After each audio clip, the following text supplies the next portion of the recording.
Someone had been crying in the forest all night. Not barking, not howling, crying, raw, desperate, guttural. The sound didn't belong to any dog or wolf. It was higher, thinner, like a child lost in a storm. By sunrise, the rescuers reached the edge of the North Carolina woods, guided by that unrelenting cry. They moved cautiously, their flashlights cutting through the mist and frost. Then they froze.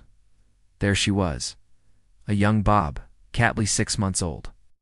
Her hind leg caught in an illegal steel trap, half buried beneath a thin layer of snow. Blood had soaked into the frozen earth. Her fur was tangled and matted, her chest rising in shallow, tremulous breaths. She didn't flinch when they approached, didn't snarl, didn't run. She had no strength left. Only her eyes reacted wide, wild, and hollow. She hadn't been calling for help. She'd been calling for her mother, and no one had come. It was late autumn. The morning air hung still and bitter. The rescuers gently wrapped her in blankets and lifted her from the blood-stained snow. She didn't resist. Her body stayed limp, barely responsive. At the clinic, they cleaned her wounds. The trap had crushed muscle, but miraculously no bones were shattered. She would keep her leg. But the deeper damage wasn't visible. She didn't eat, she didn't blink when touched, she didn't growl. Not once. For 3 days, she lay curled in the corner of her recovery pen, half asleep, completely silent. She didn't hiss. She didn't fight. She didn't trust. They named her Lyra, and soon it became clear she couldn't go back to the wild. At her age, she hadn't learned to hunt. Her instincts were stunted. Her survival skills stolen by the steel jaws of a trap and a night full of terror. She was wild. But the wilderness inside her had gone quiet. The decision was made to transfer her to a wildlife rehabilitation ranch, a place built for animals too wild to be pets, but too broken to return home. That's where she met him. The ranch sat on the edge of the forest, bordered by meadows and a thin wall of pine. Quiet, simple, safe. A sanctuary for the in-between. Lyra arrived in a travel crate, as silent as ever. She didn't snarl. She didn't resist. She only stared through the bars. That same hollow look in her eyes. The volunteers carried her into an isolated enclosure-heated shelter. Soft straw, plenty of space. But she didn't move. That first night she didn't touch the food. Didn't explore. She simply curled up in the farthest corner, back to the gate, eyes open. The next morning, a scent drifted toward her, heavy, earthy, calm, KODA, a massive Alaskan Malamute with thick fur and glacier blue eyes. He had lived on the ranch for over a year. Rescued from the mountains after surviving weeks alone, when his owner fell from a trail and never came back, Coda didn't bark. He didn't seek attention. He simply existed watchful, quiet still. When he saw Lyra, he didn't approach. He sat at a distance, gaze soft, steady. Lyra turned, her ears flattened. She bared her teeth.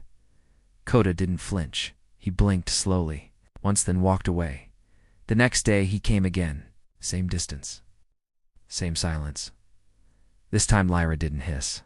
She just looked. Neither of them knew it yet, but that moment was a thread. A thread that would hold more weight than either of them could carry alone. The days grew colder. Wind howled through the trees. Lyra still didn't trust the handlers, nor the other animals. But each morning, Coda returned. He never crossed the invisible line between them, never challenged her space. He simply lay nearby, body still as stone, head resting on his paws. At first, she ignored him, but slowly, her glances lingered. Her ears stopped folding back. One afternoon she crept closer, not to meet him, just to see, just to be near. The next morning, she was already at the edge of her pen waiting. One day Coda brought something with him, an old rubber ball chute, worn, torn by time. He dropped it just outside her enclosure and stepped back. Lyra didn't touch it, but that night when the staff checked the cameras, they saw her, pawing it, rolling it quietly between her front legs, as if remembering something, or maybe imagining it. For the first time, a week later, Coda lay outside her enclosure, as always.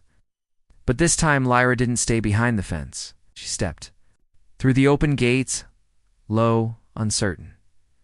She didn't go to him. She lay down a few feet away, facing the same direction. It wasn't trust. Not yet. But it was the beginning of something neither of them had known in a long time, choice. Soon, it became routine. Quiet, familiar. Lyra would eat not far from where Coda lay beneath the trees. At night, they curled up near each other under the feeding stations overhang, not touching until one stormy night. Thunder rolled across the hills. A sharp noise cracked through the forest, and Lyra bolted upright, eyes wide, trembling. Coda moved closer. Not a word, not a bark, just quiet presence. A body beside hers. She didn't move away. She leaned into him that night. She slept with her head resting against his thick fur, her breath sinking to his. From then on, they were never far apart. They walked the fence line together, lay under the sun together, waited at the gate together. The staff began to whisper about it, called it healing, called it a bond, but no one really understood what passed between them. She wasn't being tamed. He wasn't training her. They had simply chosen each other, and then the letter came. Typed, official. Cold by regulation. Wild species were not permitted ongoing contact with domestic animals. No shared space, no physical touch. Lyra would be moved to a separate enclosure. They had 2 days. The ranch fell into quiet chaos. Doors closed, voices dropped, no one knew how to tell her. And Lyra, she felt it. Doors that once opened gently now creaked open slow and cautious. Hands moved faster, quieter. Coda began to pace, restless. That night, for the first time in months, he howled low, long. Morning at dawn, Lyra was gone. No signs of struggle, no violence, just gone. Panic rippled through the staff. Dogs barked as the scent trail led toward the hills. The wind howled. Rain started to fall. They called her name over and over. Nothing until Coda pulled free from his leash. He didn't bark. He just ran. Straight through the east field, past the tree line, around the old hay barn, to the shed. They're half buried in straw. Was Lyra Dot alone, shivering, but not lost? She had gone to the only place on the ranch that still smelled like him, where they had first touched. First trusted, she hadn't run from the rules. She had run to the only thing that felt like home. Coda stepped forward and lay down beside her. She pressed into him instantly, burying her face in his fur. When the inspector arrived that afternoon, dark green jacket, clipboard in hand, Lyra lifted her head. She didn't growl, didn't retreat. She stepped forward, sniffed his boots, and then walked straight back to Coda. Laid her paw gently over his back. The inspector didn't speak. Not for a long time. Then finally, his voice softened. I once rescued a cougar shot through the leg. Took me weeks to earn her trust. When she finally let me touch her, she wouldn't let go. He looked at the pair. This isn't an animal breaking rules, he said. This is a life she's chosen. He closed the file. We'll mark it as special observation. Leave them be. And just like that, the rules bent. Not because of politics, not because of power, but because love doesn't care about categories. The days that followed were gentler, brighter.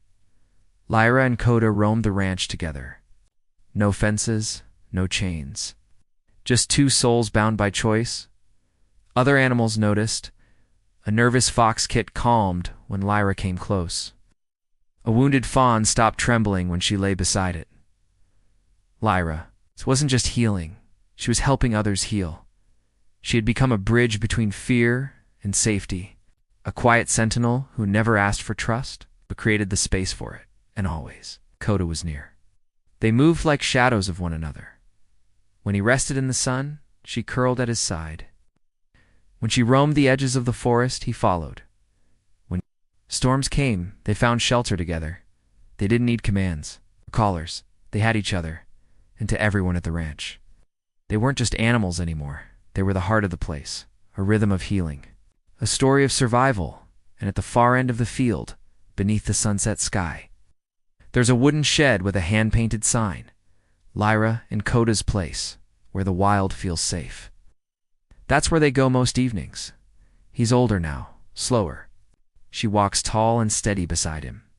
They lie in the grass, watching the sky turn gold. No fear. No cages, just two lives that found each other when neither had anything left. She was never meant to be a pet. He was never meant to be her guardian, but together, they became a kind of home.